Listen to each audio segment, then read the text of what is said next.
Bonjour, je suis pharmacien dans une association de dialyse rénale à Lyon, à l'Oral. Je travaille avec le professeur Laville en particulier. Je remercie les organisateurs de la Société marocaine de néphrologie de m'avoir invité. C'est un très grand honneur. Merci à vous. C'est difficile de passer après des présentations aussi complètes et brillantes, mais j'ai un challenge puisque je dois récupérer à peu près le retard. Donc je vais essayer d'être rapide, d'autant plus qu'il y a beaucoup de choses qui ont été dites, donc je vais essayer de faire au plus vite. Je vais donc essayer d'axer davantage les problèmes d'interaction peut-être et diatrogénie avec les anticoagulants, en rappelant d'abord que les antivitamines K sont la première cause d'hospitalisation iatrogène en France et sont responsables de 12 à 13% des hospitalisations. Les héparines sont également responsables d'hémorragie bien entendu et de décès, en particulier avec l'héparine standard, un peu moins avec les HBPM. Donc, pour faire court, ce sont des médicaments à risque pour des patients à risque. Alors, en effet, on l'a déjà vu, je n'insiste pas, les patients dialysés présentent des dysfonctionnements plaquettaires, des comorbidités cardiovasculaires, une anémie, et ils sont exposés donc aux hémorragies. Donc on est dans un contexte à risque de toutes les façons par le médicament et par le patient. Le risque hémorragique gastro-intestinal, par une étude de 2008, montre qu'il est supérieur pour le patient dialysé de x50 par rapport à la population générale, et pour l'hémorragie intracrânienne, entre 5 et 10 fois supérieur qu'à la population générale, avec une étude de 1993. Donc on est là dans des risques extrêmement élevés, non comparables avec ceux qu'on trouve dans la population générale.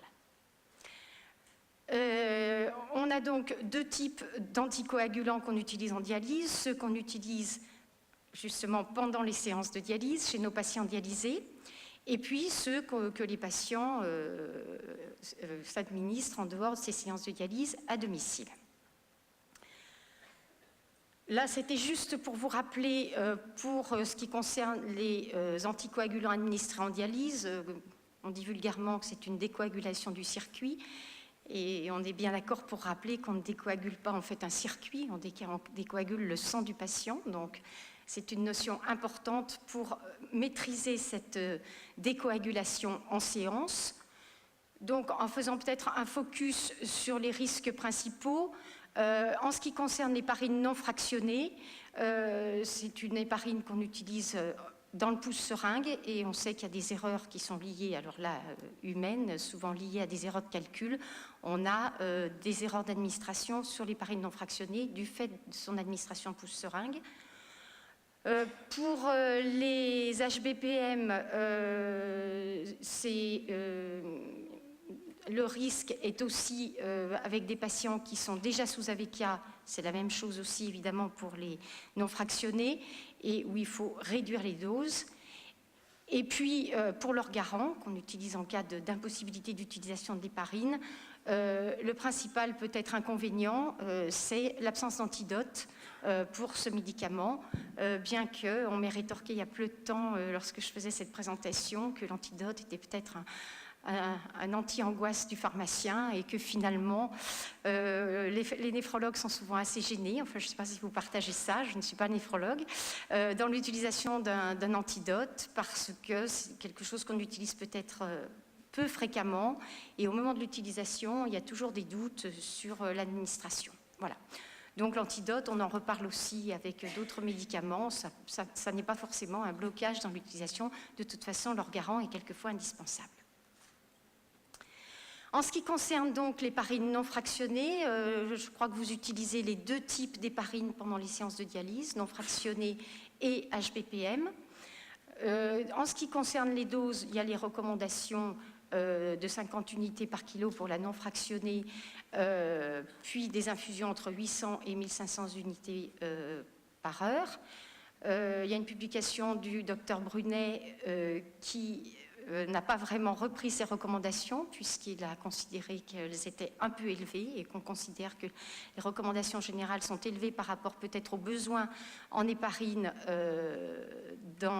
chez nos patients dialysés. Et puis, nous, en ce qui nous concerne à l'oral, je vous ai mis aussi les doses qu'on utilisait, qui sont, dans le cas de méthode continue, de 15 à 25 unités par kilo d'héparine standard, d'héparine non fractionnée, en bolus, dans la ligne artérielle, avant le dialyseur, et ensuite avec des doses d'entretien. Donc, en fait, on se rend compte, c'est ce qu'on a peut-être, je trouve, déjà dit pendant toute cette journée, que les recommandations sont incontournables, mais qu'il y a vraiment une adaptation individualisée, évidemment, pour le patient, et régulièrement, de façon la plus fréquente possible, en suivant les recommandations, on arrive quand même à adapter les doses en fonction du contexte. En ce qui concerne les héparines de bas poids moléculaire, elles sont éliminées par voie rénale à des degrés divers. La fraxiparine et le Lovenox sont des courtes chaînes, ont une demi-vie plus élevée chez l'insuffisance rénale chronique, mais en dialyse, et ça, il y a quelquefois une méconnaissance de ce côté-là, elles sont éliminées rapidement chez le patient dialysé. En tout cas, dans notre établissement, c'est ce que l'on retient, c'est qu'en fin de dialyse ou dans la soirée qui suit la séance de dialyse, on ne retrouve pas de traces d'HBPM. En ce qui concerne la tinzaparine, elle n'est pas éliminée par le rein, c'est une plus longue chaîne. Donc chez le patient insuffisant rénal chronique, on peut utiliser la fraxiparine et le Lovenox. Il apparaîtrait qu'en hémodialyse, et ce n'est pas forcément ce qu'on applique nous non plus, il apparaîtrait que l'INOEP serait peut-être la plus recommandée à utiliser en dialyse, puisqu'elle a une absence d'élimination rénale et qu'elle est peut-être celle qui serait la plus facilement manipulable en hémodialyse. Elle est utilisée, nous ne l'utilisons pas, nous utilisons essentiellement la fraxiparine. Là, c'est un résumé aussi, puisqu'on se rend compte en fait que pour ces différentes héparines, il y a des très grandes disparités de leur poids moléculaire qui agit en fonction des marques, au sein même des HBPM et en comparaison avec l'héparine non fractionnée, et que ce poids moléculaire agit sur l'activité biologique et sur l'élimination en dialyse. Donc il est important aussi de bien connaître le médicament qu'on utilise pour cette décoagulation, puisque l'activité anticoagulante est une activité AT3 de fixation de liaison aux protéines et qu'elle varie beaucoup entre les HBPM et également pour les héparines non fractionnées. Et c'est en fonction de ces liaisons à ces protéines que l'on va pouvoir avoir une efficacité de ces molécules anticoagulantes, en particulier si on laisse des fractions libres de ces anticoagulants, qu'on ne laisse pas le temps de se fixer aux protéines, elles sont éliminées en dialyse rapidement et elles sont en deçà de l'efficacité qu'on attend d'eux. Puisque on peut avoir des cas où la fraction liée à la T3 est insuffisante et que dans ce cas-là, on est en sous-efficacité du médicament. On sait qu'on utilise des dialyseurs qui ont des performances sur les moyennes molécules. Les poids moléculaires des anticoagulants correspondent au poids moléculaire des moyennes molécules et que donc, en fonction de ce qu'on utilise, on peut plus ou moins avoir de fractions libres. Si on administre toujours évidemment les pranières non fractionnées dans la ligne artérielle, et si on administre des HBPM dans la ligne artérielle, il est très important de faire cette administration une fois que le sang a été capté par le capteur sanguin, qu'on soit sûr que le sang soit arrivé dans le circuit. Une fois de plus, on décoagule le sang, on ne décoagule pas le circuit. Donc si on fait l'administration d'HBPM trop tôt, en amont de l'arrivée du sang, eh bien, cet HBPM, évidemment, ne va pas avoir l'efficacité que l'on attend. Et deuxièmement, une fois que le sang est arrivé dans le circuit, il faut faire une administration relativement lente. On voit quelquefois des infirmières, avec tout le respect qu'on leur doit, administrer en un seul coup comme ça la seringue dans la ligne artérielle. C'est une administration qui est trop rapide pour que l'HBPM ait le temps de se fixer sur les protéines et à ce moment-là, elle se retrouve en fraction libre et n'est pas active à la hauteur de ce qu'on attend d'elle. Donc, on se rend compte que la meilleure préservation de l'activité anti-DISA qu'on attend, c'est lorsque l'HBPM est administré sur la ligne veineuse, qui n'est pas des pratiques, je crois, pour m'être enseigné, que vous administrez également sur la ligne artérielle, mais si on administre sur la ligne artérielle, il faut vraiment prendre les précautions nécessaires. Le plus sécure serait d'administrer dans la ligne veineuse. Il y a eu des études qui ont montré qu'on pouvait réduire la dose d'héparine de 20 à 50% dans le cas où on l'administre sur la ligne veineuse. Voilà, donc pour vous récupérer mon babillage, voilà un schéma qui vous montre que dans le premier cas, Karim arrivait à avoir le pointeur, mais il est beaucoup plus dégourdi que moi. D'accord, en haut. Voilà. Dans le premier cas, on a une administration d'héparine qui a probablement été trop précoce, donc l'héparine ne s'est pas fixée sur les protéines. Dans le deuxième cas, elle a probablement été administrée trop rapidement, donc elle n'a pas non plus le temps de se fixer aux protéines. Et voilà un cas qui permet d'avoir l'efficacité maximum de l'HBPM au moment de l'administration.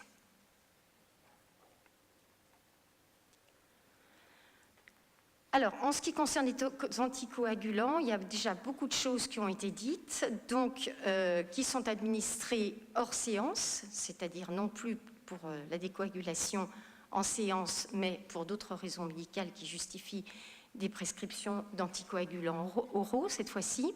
Donc, les antiagrégants plaquettaires, on utilise encore beaucoup, nous, d'acide acétylsalicylique, de cardégique, on a beaucoup de prescriptions. Du Plavix également, les autres, personnellement, je vois moins de prescriptions de Brilique et de Duoplavin dans mon établissement. Donc pour des indications de prévention des événements cardiovasculaires, on l'a vu, ce sont des molécules qui protègent du risque cardiovasculaire, mais qui sont des prescriptions à risque hémorragique et dont on discute toujours la pertinence. En ce qui concerne les AVK, donc je sais que vous n'utilisez que le Syntron, qui est une demi-vie courte. On vous l'a déjà dit, nous en France, on utilise essentiellement la warfarine, la fluindione et la sénocoumraol. Sachant que dernièrement, l'ANSM en France s'est prononcée, a interdit la prescription de Préviscan, donc de fluindione, en première intention, c'est-à-dire qu'actuellement, on maintient le Préviscan chez les patients qui sont équilibrés depuis plusieurs mois ou plusieurs années avec cette molécule, mais en première intention, la prescription est à la warfarine. Je ne reviendrai pas sur les AOD, puisque Karim a largement démontré la situation. Simplement, quand on voit, nous, arriver des prescriptions d'AOD pour nos patients dialysés, on téléphone au cardiologue pour un changement de prescription, puisque nous, il n'est pas indiqué en dialyse. Alors, les interactions médicamenteuses, il y a donc beaucoup d'interactions médicamenteuses entre les AVK et d'autres médicaments. J'avais essayé donc de faire une liste exhaustive, mais je n'y suis pas arrivée à la hauteur de mon ambition, parce que on ne peut pas supprimer beaucoup de choses. Donc, évidemment, il y a les antiagrégants plaquettaires, en premier, comme dit Karim. Normalement, on ne devrait plus voir d'association AVK anti-agrégants plaquettaires. On en voit encore, moi, très régulièrement. C'est quand même encore assez important où on voit des associations AVK et anti-agrégants plaquettaires. Il y a les AINS pyrazolés et puis le myconazole, Péros ou Angèle buccale dans les deux cas. Ça, ce sont vraiment 3 contre-indications strictes d'AVK. Quand on fait de l'analyse pharmaceutique en France des prescriptions de nos néphrologues, c'est vraiment 3 interactions médicamenteuses qui flashent en rouge. Donc, on signale au néphrologue l'interaction à risque de la prescription. Les associations déconseillées, c'est l'ensemble des autres AINS qui doivent se faire sur surveillance clinique et biologique étroite. Et puis des précautions d'emploi, en particulier avec les antibiotiques. Nos patients dialysés ont très souvent des antibiothérapies. Et le risque, c'est l'hémorragie du patient sous AVK en association avec un antibiotique, sachant que ce risque hémorragique peut apparaître avec un délai assez long après l'arrêt du traitement antibiotique. On peut voir encore des INR modifiés ou des hémorragies 1 semaine, 15 jours après l'arrêt de l'antibiotique. Donc, sous traitement antibiotique, ceftriaxone ou autres, des médicaments qu'on voit très fréquemment prescrits, c'est vrai que le risque hémorragique est à surveiller après l'arrêt de l'interaction médicamenteuse. Les antalgiques, en France, on a une grosse campagne de prévention sur les risques du paracétamol, qui est très consommé en France. Et à une dose à partir de 4 grammes par jour, on sait que le paracétamol favorise l'hémorragie.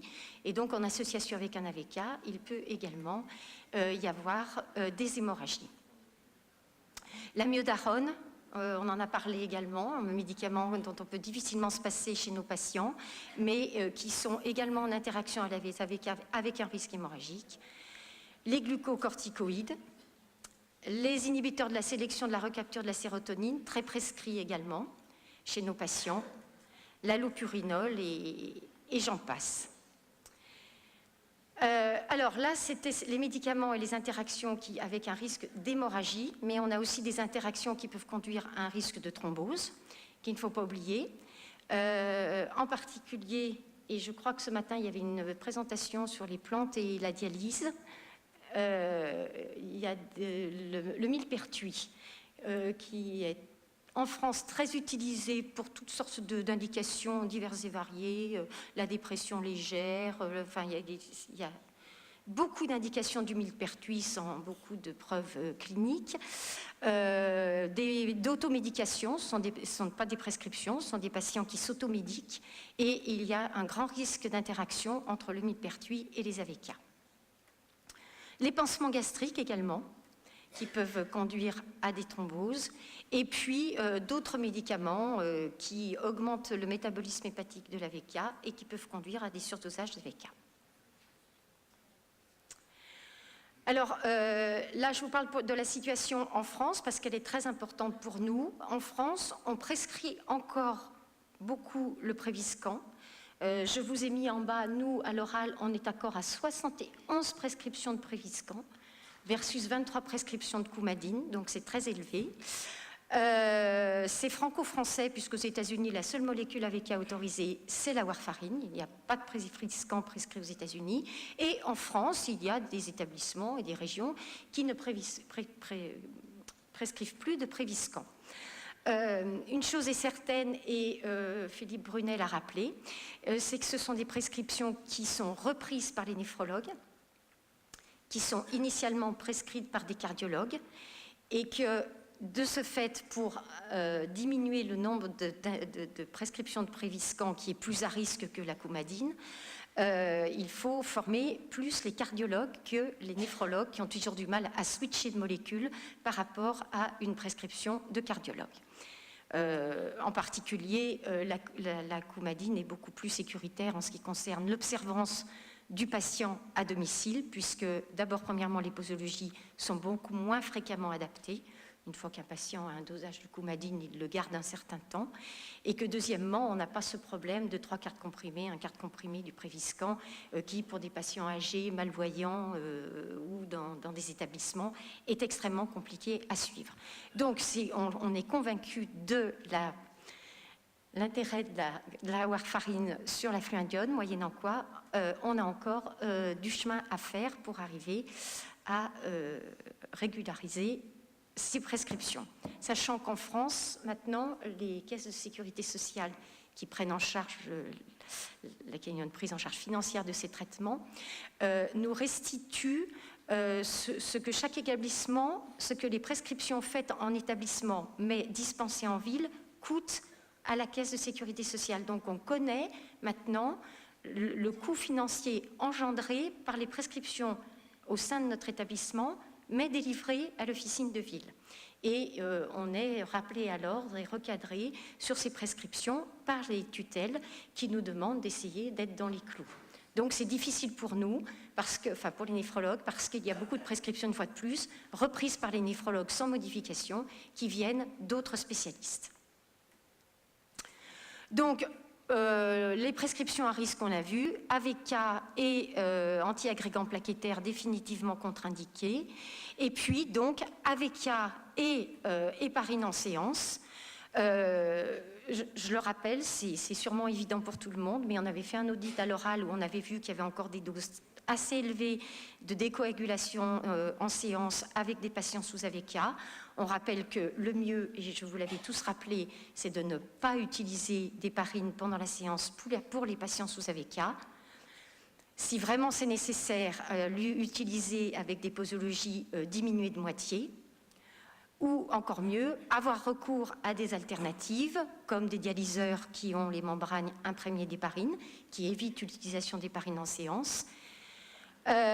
Et puis, alors là, comme on en parlait tout à l'heure, l'utilisation de bains citrate. Je crois que vous n'utilisez pas de bains avec des tampons citrate. Nous, on les utilise souvent en pré-chirurgical ou pour des patients qui sont très hémorragiques. Bon, il y a une grosse polémique en France actuellement sur les bains avec tampons citrate. Donc, actuellement, on est un petit peu en observation sur ces prescriptions, mais c'est une très bonne alternative dans le cas d'un gros risque à utiliser l'héparine. Et puis, évidemment, les méthodes d'HDF avec les prédilutions sans héparine qui permettent une moindre utilisation de l'héparine, voire pas d'héparine du tout. Donc là aussi, on a du chemin à faire pour diminuer ces doses d'héparine, supprimer ces doses d'héparine en séance pour la décoagulation. Dans le cas, bien sûr, où le patient est sous AVK. Alors là, c'était pour rappeler la difficulté de l'observance d'un antivinamine-K pour un patient dialysé. La prescription initiale est faite par un cardiologue, renouvelée par le cardiologue, le généraliste et le néphrologue référent, donc qui renouvelle en principe la prescription du cardiologue.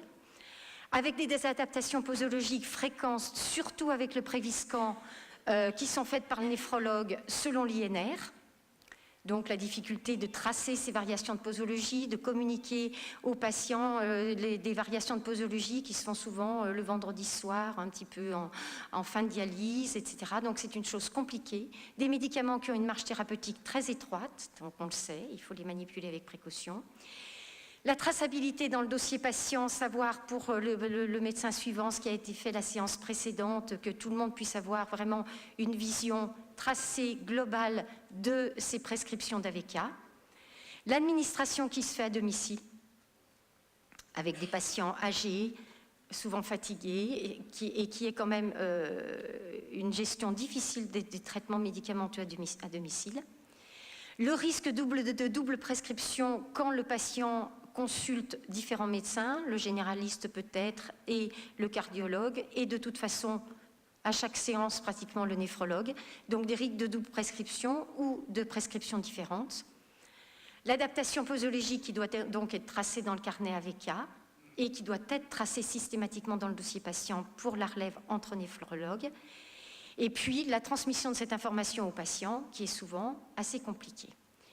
Donc, une non-observance pour ces médicaments qu'on comprend assez facilement et, de ce fait, des risques majeurs. Donc, c'est vraiment un traitement à encadrer avec beaucoup de précautions chez des patients âgés. Et puis, je vous ai mis également le cas de la grossesse, puisque très dernièrement également, on a eu une contre-indication de l'ensemble des AVK chez la femme enceinte, avec peut-être des adaptations très rarissimes, mais depuis le 1er décembre 2018, il y a une contre-indication de ces médicaments pendant la grossesse. Les alternatives à l'héparinasation systémique, donc en fonction du risque hémorragique du patient, s'il est à risque hémorragique faible, à ce moment-là, c'est au choix du néphrologue de faire de l'héparine non fractionnée ou de l'HBPM. Le choix, là, le plus souvent appartient au néphrologue, avec souvent des décisions de thérapie que nous, on n'explique pas toujours très bien, mais ça appartient au néphrologue. Dans le cas d'un risque hémorragique modéré, à ce moment-là, c'est plutôt l'héparine non fractionnée qui est recommandée. Et dans le cas d'un risque hémorragique élevé, Le mieux, je le répète, c'est pas de décoagulation pendant la séance, l'utilisation d'un dialyseur avec de l'héparine greffée, et puis les méthodes d'augmentation du flux sanguin, d'HDF prédilution ou de pain avec un tampon citrate. Si la décoagulation est obligatoire, eh bien, ce sont des faibles doses d'héparine non fractionnée. S'il y a une allergie à l'héparine, en particulier dans les cas de TIH, évidemment, on supprime toutes les héparines à toutes les étapes de la prise en charge, on dialyse sans décoagulation et on fait une prescription d'Orgaran. S'il y a une hémorragie sous héparine, on a l'antidote, qui est donc la protamine, qui est plus efficace dans le cas d'une héparinisation avec de l'héparine non fractionnée, du fait de son activité anti-2A majoritaire, par rapport à l'HBPM où l'antidote est moins actif sur les HBPM du fait d'une activité différente anti-DISA qui va persister comme action. Alors là, je vous ai simplement cité le cas particulier de l'hémodialyse quotidienne pour m'être renseigné, vous n'en faites qu'en réanimation. Nous avons des techniques à domicile d'hémodialyse quotidienne avec des imprégnations en héparine quotidienne. Il y a un risque d'accumulation qu'on identifie, avec un risque hémorragique plus important pour le patient et une surveillance qui doit être plus importante aussi chez le patient en hémodialyse quotidienne du fait donc de cette répétition d'administration des héparines. On a beaucoup de patients qui n'utilisent pas de décoagulation pendant les séances quand ils sont en hémodialyse quotidienne à domicile et en centre, on diminue également les doses évidemment d'héparinisation. Donc, des messages clés, mais qu'on a déjà vus. Systématiquement, réviser la dose d'anticoagulation dans le cas d'un événement médical lié à une hémorragie ou à une thrombose, à la prescription d'un traitement à risque hémorragique, AVK anti-agrégant plaquettaire, ou d'un médicament qui, en association avec l'AVK, peut provoquer aussi une augmentation de son activité ou une diminution de son activité, et réévaluer régulièrement la dose. Bon, ça, on le fait avec l'INR.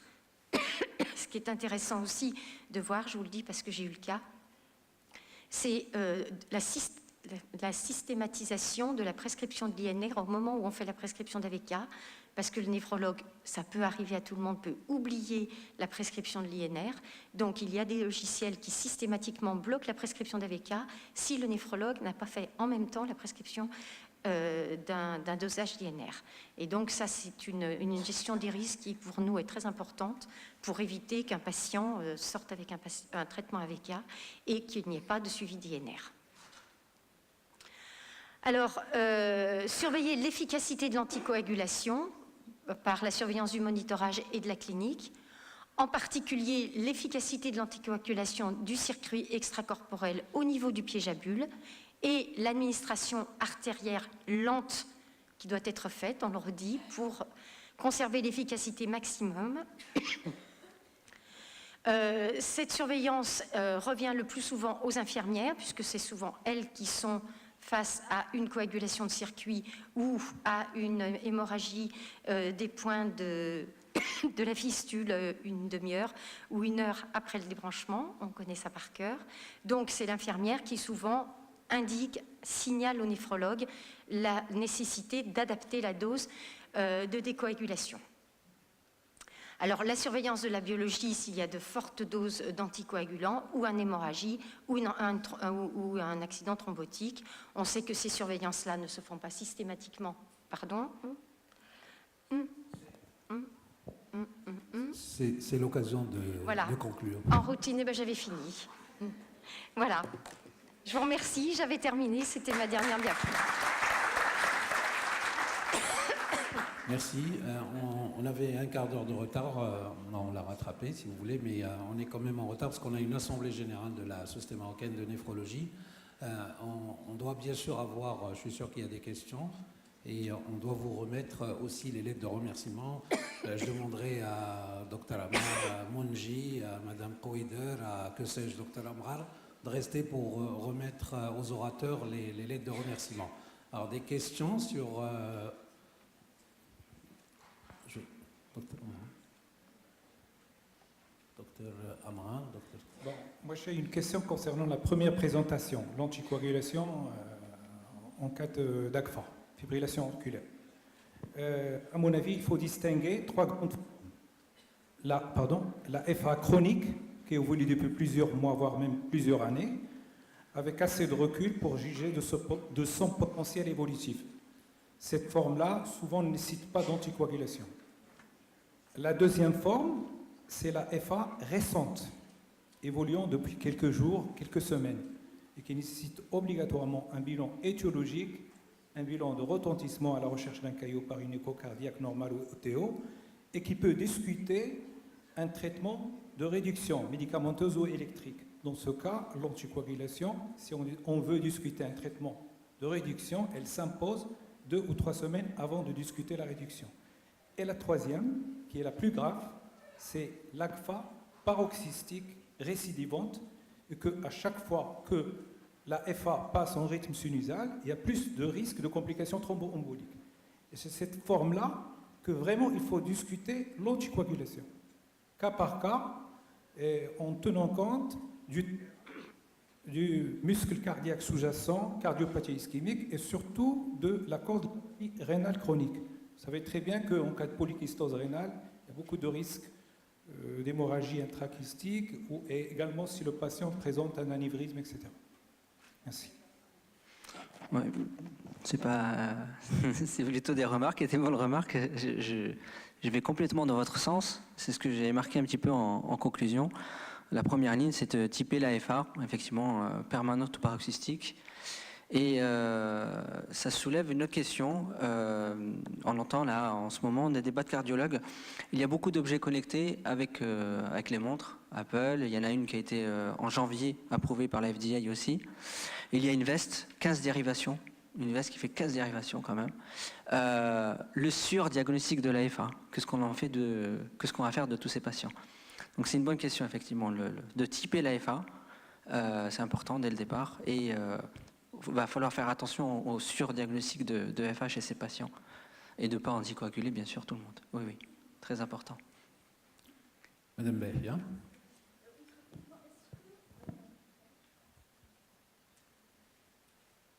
La question, c'est est-ce que ça ne marche pas? C'est la question. Je vous entends, je vais. Est-ce qu'il y a des dosages sériques de la warfarine en pratique? Non. Non. Non, il n'y a pas de dosage sérique. Concernant la dialyse chez les patients qui sont sous AVK, nous avons souvent besoin d'ajouter, comme vous avez dit, petite dose d'héparine en général non fractionnée. La dernière précision, c'est la tenzaparine à dose curative chez l'insuffisant rénal, parce que moi j'ai vu des dossiers gérés par des internistes pour des thromboses, pour des traitements curatifs autorisés par des néphrologues. Moi je ne suis pas d'accord pour donner la tenzaparine à dose curative dans les phlébites et dans les... Qu'est-ce que vous en pensez? Qu'est-ce qui vous fait peur dans la dose C'est-à-dire que les écrits sont plutôt dans le préventif. Oui. Est-ce que vous n'êtes pas d'accord avec moi sur le fait qu'il ne faut pas donner la tenzaparine à dose curative? Alors, les données cinétiques et pharmaco sont rassurantes. Même à pleine dose, il n'y a pas d'élimination rénale. Ça a été vraiment prouvé dans plusieurs papiers, dans un très bon papier là, avec l'équipe de ICAR, du site GPR. C'est une élimination uniquement du réticulum endoplasmique, pas du tout rénal. Donc la fonction rénale n'impacte pas du tout la cinétique de la molécule de la tenzaparine. Donc vous conseillez à l'assistance de traiter une phlébite, une embolie pulmonaire par de la tenzaparine chez un dialysé? Ce que je peux conseiller, c'est que c'est important parce que nous avons des jeunes, nous avons des résidents avec nous. Il faudrait qu'on sorte. Ne lui mettez pas la pression. Je ne peux pas conseiller. C'est un Marocain. Vous avez le droit. Non, je ne peux pas conseiller de. Monsieur Brunet, oui. Peut-être une intervention, professeur Brunet. Puis professeur oui, Dany. sur ce sujet, je pense qu'effectivement, on a des soucis. Effectivement, sur le plan théorique, la tenzaparine paraît utilisable. Par contre, on n'a pas d'expérience pratique, quoi. Donc on est sur une théorie, on n'est pas sur une pratique. Bien sûr. Donc là, récemment, on a eu une alerte en France sur une pénurie d'héparine non fractionnée. Oui. Et on a commencé à construire une procédure de secours avec la tinzaparine. Puis finalement, l'alerte a été levée et donc on n'a pas d'expérience avec la tinzaparine. Voilà.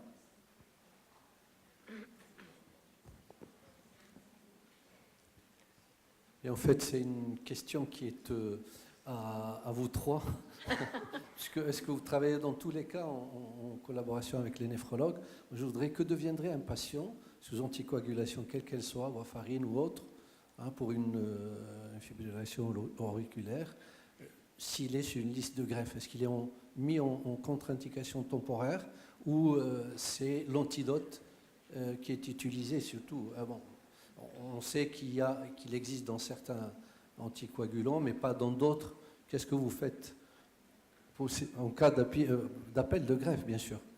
Est-ce que c'est des patients qui sont en contre-indication temporaire? Est-ce qu'il y a une durée pour laquelle le malade est mis hors, disons, liste, ou est-ce qu'on le laisse sur une liste d'appel de greffe? À ma connaissance, non, mais je vais laisser répondre Dr Brunet, qui suit les patients de la liste. Allô, voilà. Donc, si vous voulez, sur les traitements des fibrillations auriculaires, on suit les cardiologues. Les cardiologues sont très proactifs, donc ils sont pour anticoaguler les patients, voilà. Sauf en cas de risque hémorragique important, donc c'est la balance risque-bénéfice. Par contre, ils nous ont, depuis quelque temps, ils nous laissent arrêter les AVK si un geste, une biopsie ou un geste chirurgical doit être fait. Ils ne nous demandent plus de faire de relais par calciparine ou héparine en perfusion au pouce-seringue. Voilà. Donc c'est le cas pour les transplantations. Si un patient qui est sous AVK pour une fibrillation auriculaire est appelé pour une transplantation, on arrête pour un stent. Alors, stent coronaire, là, on est dans des antiagrégants, le plus souvent, genre clopidogrel. Là, c'est contre-indication temporaire tant qu'on n'est pas au-delà de la période prescrite par les cardiologues. Donc, en général, c'est 3 à 6 mois. Là, c'est contre-indication temporaire pour la transplantation parce que les urologues ne veulent pas opérer quelqu'un qui est sous clopidogrel. Voilà. Par contre, pour les AVK, on arrête, on opère et on reprendra l'anticoagulation quand le risque opératoire sera éloigné. Mais, Une petite remarque, puisque vous parlez du clopidogrel, vous avez fait peut-être allusion tout à l'heure, et effectivement, chez le dialysé, ça ne marche pas très bien. Ça a été montré aussi. 50% de nos patients au stade terminal sont hyporépondeurs, sont de faibles répondeurs en fait, au clopidogrel. Voilà. Donc il y a un test pour ça, pour vérifier s'il est répondeur ou non. Il vaut mieux s'assurer que ça marche en fait, c'est nos patients, avant de le mettre. L'alternative, il parle du Brilic, du Ticagrelor, qui lui n'a pas le même mécanisme d'action, et lui est une alternative. Et une deuxième remarque, tant que j'y pense, concernant la CEC, Agnès n'a pas parlé des alternatives. Il y a encore des centres qui font des rinçages au sérum-phi ou alors en ligne. Il y a 3 papiers qui ont montré que c'était pro-coagulant. En fait, de rincer, c'est une vieille pratique, et on croit que justement on va anticoaguler le circuit pour pas que ça thrombose. Ça fait l'effet inverse. Donc ça a été montré. Madame Oui. Naïma, Madame Ousdoun, professeur Ousdoun. Oui, merci beaucoup. J'ai 2 petites questions. Premièrement, un patient qui a une phlébite et qui a une maladie rénale chronique avec une insuffisance rénale chronique avec une clearance inférieure à 30 minutes, on le met sous anticoagulant, héparine, et après, systématiquement, nous, on relaie par le Syntron. Quelle autre alternative faire pour ne pas utiliser le Syntron, étant donné qu'on n'a pas la warfarine? Ça, c'est la première question. La place des ADO. Deuxième question, quelle anticoagulation proposez-vous dans le traitement préventif de la thrombose dans les syndromes néphrotiques profonds? Alors, oui, pour la première question, je vais répondre. La deuxième question, je vais botter en touche. La première question, les AOD sont oui, jusqu'à 30, hein, sont rassurants hein, dans ce... C'est rassurant, hein, le Xarelto ou la Pixaban, les liquides, c'est le rassurant. Rivaroxaban, c'est moins de 15 hein, pour la FDA. Oui, hein. c'est jusqu'à 15. Maintenant, Ouais. ils sont passés à la dialyse. Le Xarelto à moins 15. À 15, on s'arrête. C'était avant à 30. Maintenant, on est à 15 hein, pour le ça baisse. Xarelto. Oui, oui. Donc l'AOD, je dirais que c'est une bonne alternative non, en cas de phlébite. Dans le cas de syndrome néphrotique, c'est ça AVK, hein, je ne sais pas si Dr Brunet... AVK, oui. Elle est embêtée. Oui. On est, On est tous embêtés. tout le monde est embêté. Tout le monde est embêté. Ah oui, mais c'est pas parce qu'on a la coumadine qu'on va tellement mieux. Enfin, c'est vrai qu'on va mieux avec la coumadine, mais on est quand même... c'est pas complètement rassurant non plus. On a quand même de grosses difficultés avec ces traitements.